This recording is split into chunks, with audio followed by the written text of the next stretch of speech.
அனைத்து ஜோதிட ஆர்வலர்கள் நண்பர்கள் அனைவருக்கும் அன்பான வணக்கம். இன்றைக்கி நம்ம இந்த வீடியோவில் என்ன பார்க்க போகிறோம் அப்படின்னா, ஒருவருடைய ஜாதகத்தில் செவ்வாய் எங்கு இருக்க வேண்டும் என்று புலிப்பாணி சித்தர் தன்னுடைய புலிப்பாணி 300 என்ற நூலிலே சில குறிப்புகளை எழுதுகிறார். அந்த விவரத்தை மட்டும்தான் இந்த வீடியோவில் நாம் பார்க்க போகிறோம். லக்கணத்திலிருந்து ஒருவருடைய ஜாதகத்தில் லக்கணத்திலிருந்து செவ்வாய் 1, 2, 6, 10, 11 செவ்வாய் இருந்தால் அவர்களுக்கு யோகமான வாழ்க்கை அமையும். என்ன சார் 6, 8, 12 கிரகம் மறைஞ்சா யோகம் இல்லைன்னு சொல்கிறீங்க அப்படின்னு நீங்கள் யோசிக்கிறீங்க. விதி உண்டு, விதி விலக்கும் உண்டு. செவ்வாய் 6 மறைவு இல்லை. ஒருவருடைய லக்கணத்தில் செவ்வாய் இருந்தாலும், 2ஆம் இடத்தில் செவ்வாய் இருந்தாலும், 6ஆம் இடத்தில் செவ்வாய் இருந்தாலும், 10ஆம் இடத்தில் செவ்வாய் இருந்தாலும், 11ஆம் இடம் என்று சொல்லக்கூடிய லாபஸ்தானத்தில் செவ்வாய் இருந்தாலும் அவர்களுக்கு என்ன நன்மை இருக்கிறது என்று புலிப்பாணி சித்தர் பட்டியலிடுகிறார். இதோ அந்த பட்டியல். அகம் பொருள் நிலமும் செம்பொன் அப்பனே கிட்டுமடா. அகம்னா மகிழ்ச்சியாக இருப்பான், சந்தோஷமாக இருப்பான். பொருள் அப்படின்னா காசு பணம் துட்டு மாலு எல்லாமே அவனுக்கு கிடைக்கும்டா. அந்த செவ்வாய் திசை செவ்வாய் புத்தியில் பூராமே சந்தோஷமாக இருக்கிற மாதிரியும் பொருளாதாரமும் நிலமும் செம்பொன் அப்பனே கிட்டுமடா. அவனுக்கு இந்த 3ல் 1 எப்போ வருமா? செவ்வாய் திசை மேலே சொன்ன இடத்துல செவ்வாய் இருந்து அந்த செவ்வாய் திசையோ செவ்வாய் புத்தியோ வரும்போது அகம் பொருள் நிலமும் செம்பொன் அப்பனே கிட்டுமடா. தொழிலும் உள்ளோன், அவன் வேஸ்டானவன் கிடையாது. சில பேர் பார்த்திங்கன்னா எனக்கு தொழிலே அமையலை, எந்த வேலையும் செட் ஆகலை அப்படின்னு புலம்பிக்கிட்டு இருப்பாங்க. அப்படிலாம் புலம்ப மாட்டான். யார்? செவ்வாய் மேலே சொன்ன இடத்துல இருந்தால் தொழிலும் உள்ளோன்.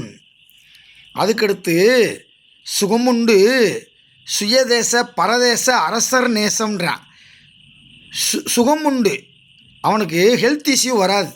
செவ்வாய் ஒன்றுதான் உடல்காரகன். செவ்வாய் நீசமோ பகை வீட்டிலையோ இருந்தால் அவனுக்கு அந்த திசையில் உடல்நிலை சரியில்லாமல் ஆவது வழக்கம். அந்த அடிப்படையிலே சுகமுண்டு, அவனுக்கு நோய் நொடி வராதரா. சுயதேச பரதேச அரசர் நேசம். அரசர் நேசம்னா கவர்மெண்ட்டு வேலையில் அவன் போய் உட்கார்றதுக்கு இந்த செவ்வாய் ஒரு மிகப்பெரிய யோகமாக இருக்கும். 10க்குரியவனை செவ்வாய் பார்த்தால் முப்படையில் ஒரு படைக்கு தளபதின்னா. 10க்குரியவனை உங்கள் லக்கணத்திலேருந்து 10ஆம் இடத்துல யார் அந்த இடத்தினுடைய அதிபதியோ அந்த அதிபதியை செவ்வாய் பார்த்துருச்சு அப்படின்னா முப்படையில் ஒரு படைக்கு தளபதின்ட்டான். அப்போ பாருங்கள். சரி சார், எனக்கு நீங்கள் சொன்ன இடத்துல செவ்வாய் உட்காரல அப்படின்னா எனக்கு என்ன ஆகும் அப்படின்னா அதுக்கும் அவர் பட்டியல் போடுறார். இருக்கக்கூடாத இடங்கள் பாருங்கள். 3, 8, 12, 9, 2, 7 போன்ற இடங்களிலே உட்கார்ந்துருந்தா அது செவ்வாய் துன்பத்தை தரும். ஏன் துன்பத்தை தரும் அப்படின்னா இதுக்கு பேர் செவ்வாய் தோஷம் என்று சொல்லுவார்கள். செவ்வாய் தோஷத்துக்கு என்று தனியாக ஒரு வீடியோ ஒன்று நம்ம தெளிவாக விரிவாக போட போகிறோம். செவ்வாய் தோஷம் என்பது 1, 2, 4, 7, 8, 11, 12 போன்ற இடங்களிலே செவ்வாய் அமர்ந்தால் அது செவ்வாய் தோஷம் என்று சொல்லுகிறார்கள். ஆனால் பெரும்பாலும் இந்த 11 இருக்கக்கூடிய செவ்வாய் லாபத்தை தான் தருகிறது. அப்போ 11 விட்டுருங்க. இருக்கக்கூடாத இடத்துல எந்த ஒரு கிரகமும் அமர்ந்திருந்தால் அதற்கு செவ்வாய் தோஷம் என்று பெயர். செவ்வாய் தோஷத்தை தான் நம்ம பெருசாக பேசுகிறோம். சனி தோஷம், சூரிய தோஷம், சந்திர தோஷம், புதன் தோஷம் இதெல்லாம் இல்லையா? இருக்குது, எல்லாமே இருக்குது. இருக்கக்கூடாத இடத்துல ஒரு கிரகம் உட்கார்ந்துருந்தால் அது தோஷம். இப்போ பாருங்கள், இந்த செவ்வாய் ஏன் வந்து தோஷம் அப்படின்னு சொன்னாங்க நம்ம முன்னோர்கள் அப்படின்னா, செவ்வாய் வந்து 4ஆம் இடத்துல உட்காரும்போது அது தன்னுடைய 3 பார்வைகள் 4, 7, 8 இடத்தை பார்க்கும். அப்படி பார்க்கும்போது 7ஆம் இடத்தை பார்க்கிறது. 4ஆம் இடத்துல ஒரு செவ்வாய் அமர்ந்திருந்து அந்த செவ்வாய் தன்னுடைய 4, 7, 8 போன்ற பார்வைகளில் பார்க்கும்போது 7ஆம் இடம் என்பது கலஸ்திரஸ்தானம். அப்போ அது செவ்வாய் தோஷமாக மாறுகிறது. அதுக்கப்புறம் பாருங்கள், 7ல் ஏன் செவ்வாய் உட்காரக்கூடாதுன்னா, அது தன்னுடைய 3 பார்வையில் 2ஆம் வீட்டை பார்த்துவிடும். அப்படி இருக்கும்போது 2ஆம் இடம் என்பது குடும்பஸ்தானம். அப்போ குடும்ப சஃபர் ஆகும், பாதிக்கும்ன்றான். 8ல் ஏன் செவ்வாய் உட்காரக்கூடாது அப்படின்னா, 8ஆம் இடத்துலேருந்து 4, 7, 8 பார்க்கும்போது 2ஆம் வீட்டை பார்த்துருது.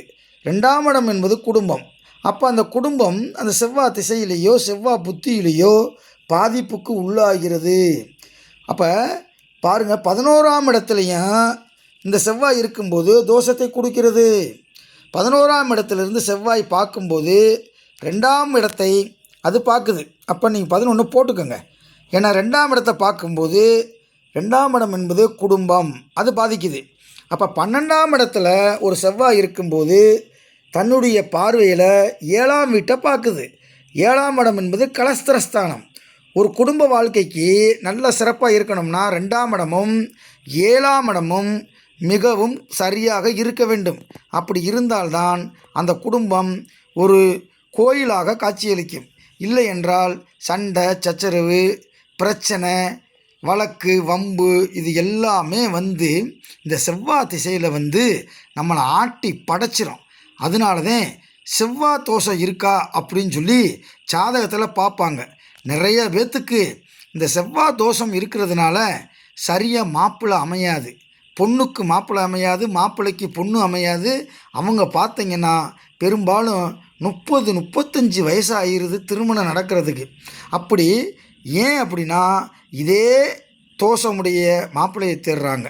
அப்படி இருக்கிறதே நம்ம அடுத்த வீடியோவில் இந்த செவ்வாய் தோஷத்தை பற்றி இன்னொரு விரிவாக மூல நூல் என்ன சொல்லுது அப்படின்றத அந்த மூல நூலவே காட்டி நம்ம நடத்த போகிறோம். ஓகே, மீண்டும் அடுத்த வீடியோவில் சந்திப்போம். நீங்கள் லைக் பண்ணுங்கள், அதுதான் எங்களுக்கு கிடைக்கக்கூடிய ஒரு மிகப்பெரிய ஒரு வெற்றி. லைக் பண்ணுங்கள், ஷேர் பண்ணுங்கள், சப்ஸ்கிரைபரை பண்ணிடுங்க. அப்போ தான் நாங்கள் போடக்கூடிய வீடியோ எல்லாமே உடனுக்குடனே உங்களுக்கு வந்து சேரும். நன்றி, வணக்கம். மீண்டும் அடுத்த வீடியோவில் சந்திப்போம்.